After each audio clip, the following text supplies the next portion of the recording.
dosa pada Tuhan.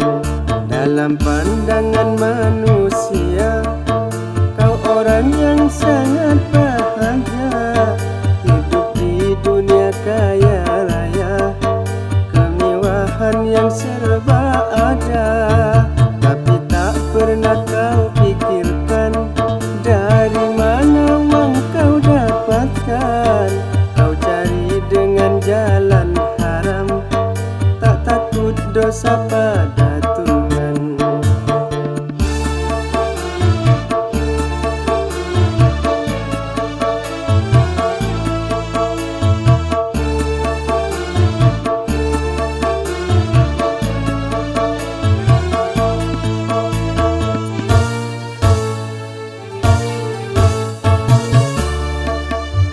Kini kau rasakan hidupmu bagai di surga. Dengan harta kau dapat hidup berpoya-poya.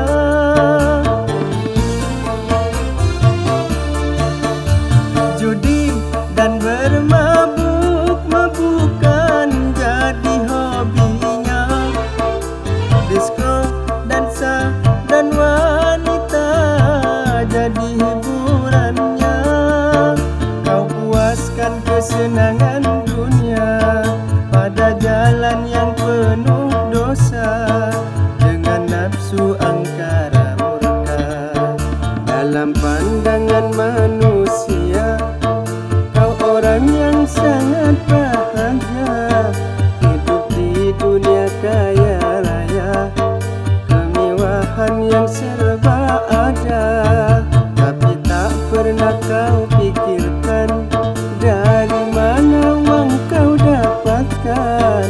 Kau cari dengan jalan haram, tak takut dosa pada Tuhan.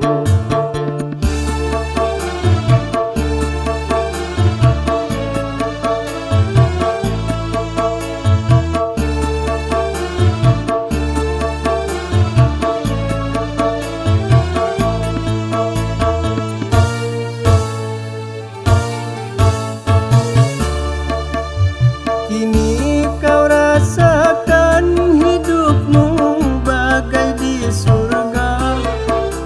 Dengan harta kau dapat hidup berpoya-poya.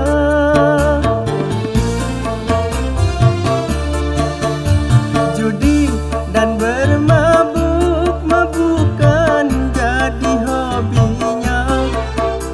Disko, dansa, dan wanita jadi hiburannya.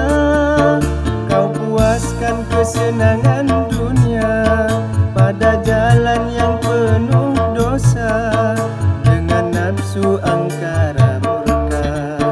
Dalam pandangan manusia, kau orang yang sangat bahagia, hidup di dunia kaya raya, kemewahan yang serba ada.